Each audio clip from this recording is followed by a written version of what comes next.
संत मत धारा आपकी सेवा में प्रस्तुत। श्री सद्गुरु साहिब की जय हो। सतनाम साहिब। गुरु बड़े हैं गोविंद से, मन में देख विचार, हर सुमरे सो वार है, गुरु सुमरे सो पार। श्री गुरु हमें न बिसारियो, लाख लोग मिल जाएं, हमसे आपको बहुत है, आपसे हमको ना। प्रेम से बोलिए श्री सद्गुरु साहिब की जय हो। प्रस्तुत आदरणीय सद्गुरु साहिब तथा आई हुई साध संगत, सबके चरणों में मेरा सादर प्रणाम। हम सब यहाँ पर परमात्मा की चर्चा करने के लिए, प्रभु का गुणगान करने के लिए इकट्ठे हुए हैं। हम सब परमात्मा के भक्त हैं, इसीलिए हम संत शरण में आए हैं, सद्गुरु के दर्शन करने के लिए, सत्संग को सुनने के लिए आए हैं। सत्संग का इतना महत्व हमने सुना है, उसी पर मैं अपने दो विचार रखने जा रही हूँ कि सत्संग है क्या और सत्संग सुनने से हमें मिलता क्या है। क्योंकि हमने सत्संग की महिमा बहुत सुनी है कि सत्संग बहुत ऊंचा होता है। सत्संग हर पूजा से, हर पाठ से ऊंचा स्थान रखता है। हर गुरु को साहिब ने, हर संत ने परमात्मा से भी बढ़कर, उनसे भी पहला दर्जा दिया है। ऐसा क्यों है? ऐसा क्या होता है सत्संग में आने से जो हमें मिल जाता है? कुछ तो मिलता है और लेने के लिए हम सब आते हैं। सबसे पहला पुण्य। कहते हैं कि सत्संग को सुनने से बड़ा पुण्य इस संसार में कोई भी विद्यमान नहीं है। सत्संग की आधी घड़ी माला बरस 50, इंद्र की आधी घड़ी रहट चलत 12 मास।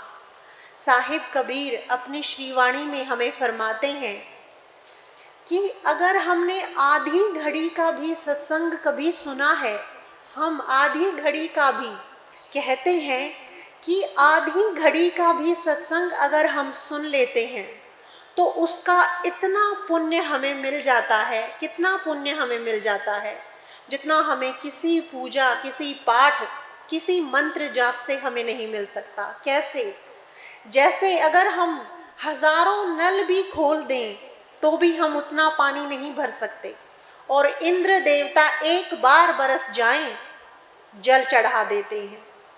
ठीक उसी तरह से हम कितनी भी पूजाएं कर लें, कितने भी पाठ कर लें, जो सत्संग का पुण्य होता है, आधी घड़ी के सत्संग का जो पुण्य होता है, वो उससे कहीं ज़्यादा उसका प्रताप होता है। ये संतों ने कहा है, ये भक्तों ने कहा है, और मैंने आपके सामने सिर्फ उनका रखा हुआ विचार प्रस्तुत किया है। क्या मिलता है सत्संग से? ऐसा क्यों है कि इतना पुण्य है सत्संग में कि आधी घड़ी का सत्संग हमें पार तार सकता है? पहला, सत्संग में बहुत हमें 8 सिद्धियां प्राप्त होती हैं। सत्संग के सुनने से, सत्संग में आने से हमें 8 प्रकार की सिद्धियां प्राप्त होती हैं। कौन सी हैं वो 8 प्रकार की सिद्धियां जो हमें प्राप्त होती हैं? सबसे पहली सिद्धि का नाम है ऊह नाम से एक सिद्धि होती है। ऊह नाम की सिद्धि क्या होती है? उसमें आने के बाद आप ये सोचना शुरू कर देते हैं कि आत्मा क्या है, मोक्ष क्या है, परमात्मा क्या है और उसकी प्राप्ति कैसे होती है। इसे कहा जाता है ओह सिद्धि। ये हमें कहाँ आकर मिली?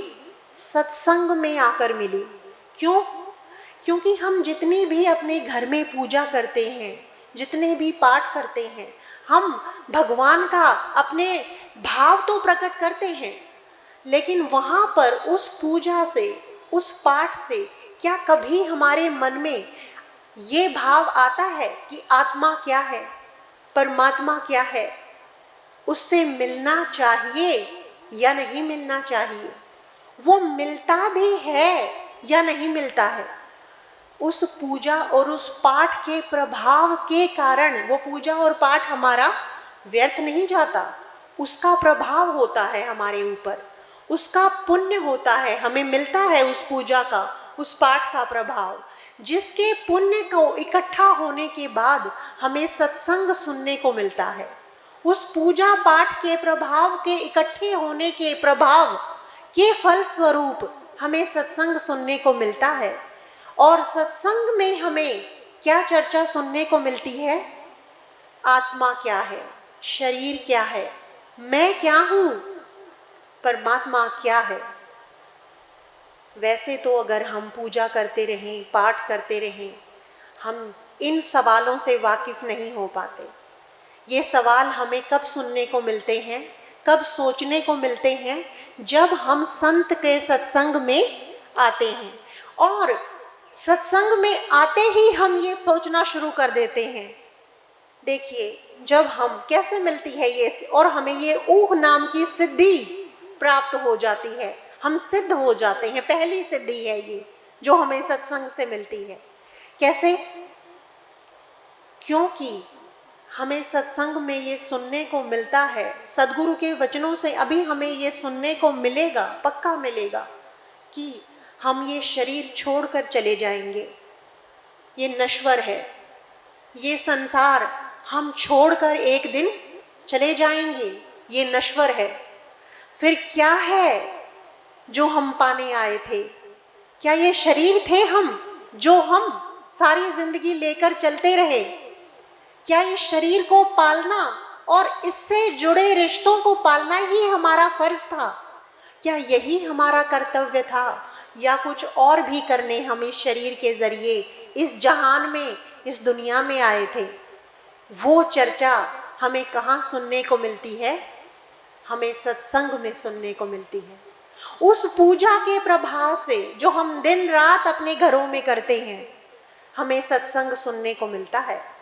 जैसे एक एक पैसा जोड़कर 10 रुपए बनते हैं, ऐसे ही करोड़ बनते हैं। ऐसे ही पूजा के प्रभाव से सत्संग सुनने को मिलता है, पाठ के प्रभाव से, मंत्र की शक्ति के प्रभाव से सत्संग सुनने को मिलता है। और सत्संग में हमें ये पता चल जाता है कि सद्गुरु के बिना चाहे हम कितनी भी पूजा पाठ कर लें, हमें उसका फल नहीं मिलेगा। हम उसका बिना फल भोगे ही रह जाएंगे। क्या फ़ायदा ऐसी कमाई का जो हमें प्राप्त होने वाली ही नहीं है? पूजा पाठ की कमाई अगर हम सारी जिंदगी कर भी रहे हैं और उसका हमें फल नहीं मिलता है, क्यों? क्योंकि हमें सद्गुरु नहीं मिले हैं, क्योंकि हमें गुरु नहीं मिले हैं, क्योंकि हमें वो गारंटर नहीं मिला है परमात्मा का जो हमें उसका फल दिलवा सके। कौन है वो गारंटर जो हमें हमारे शुभ कर्मों का फल दिलवाता है? ये हमें सत्संग में आने से पता चलता है।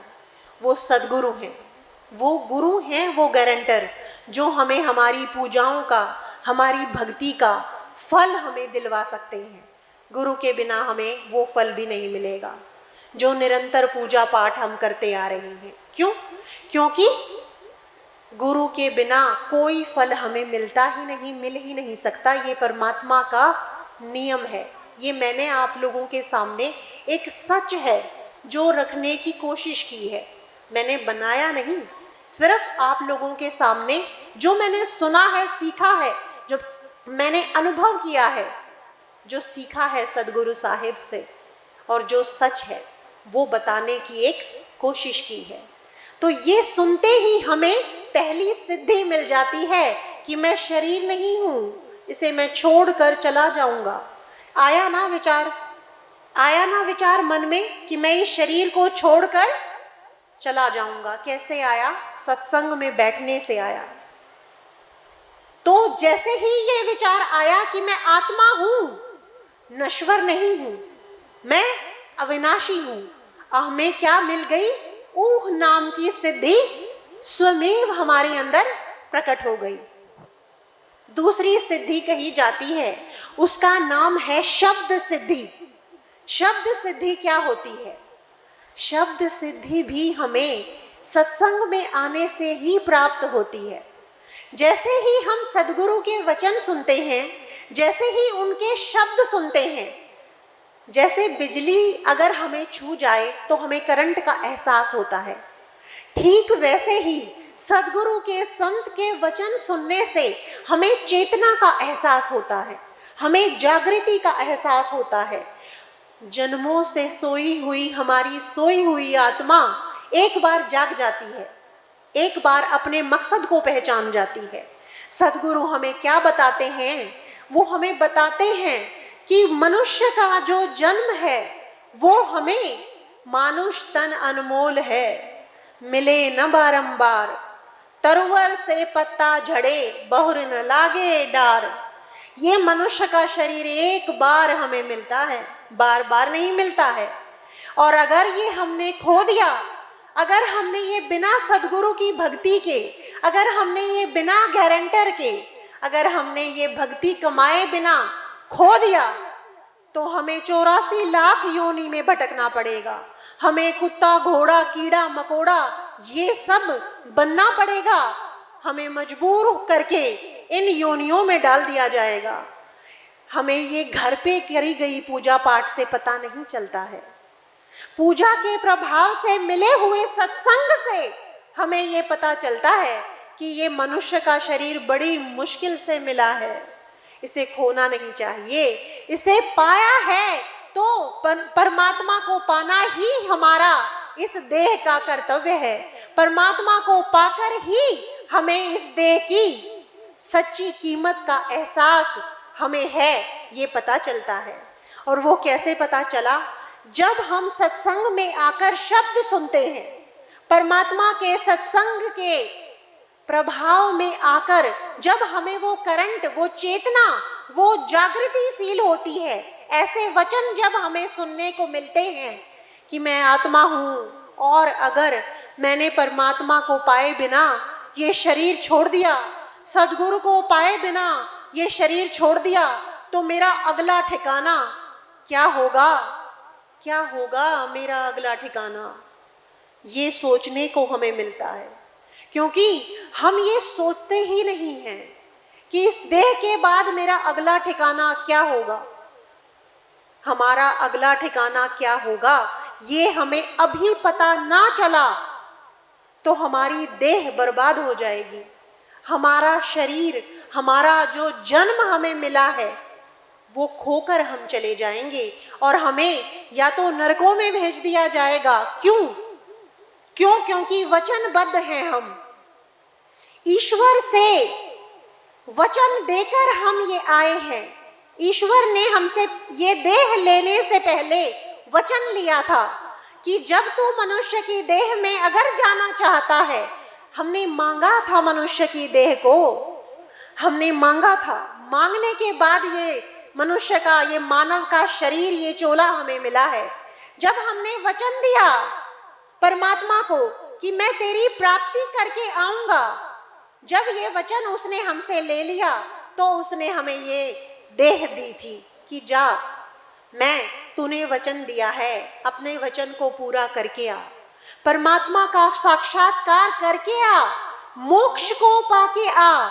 ये जो बार बार हम जन्म लेते हैं, बार बार जो हमारे सामने मृत्यु दिखाई देती है, कौन नहीं मरा आज तक? क्या हम नहीं मरेंगे? क्या मृत्यु हमें नहीं आएगी? आएगी। कोई ऐसा नहीं जो अविनाशी हो।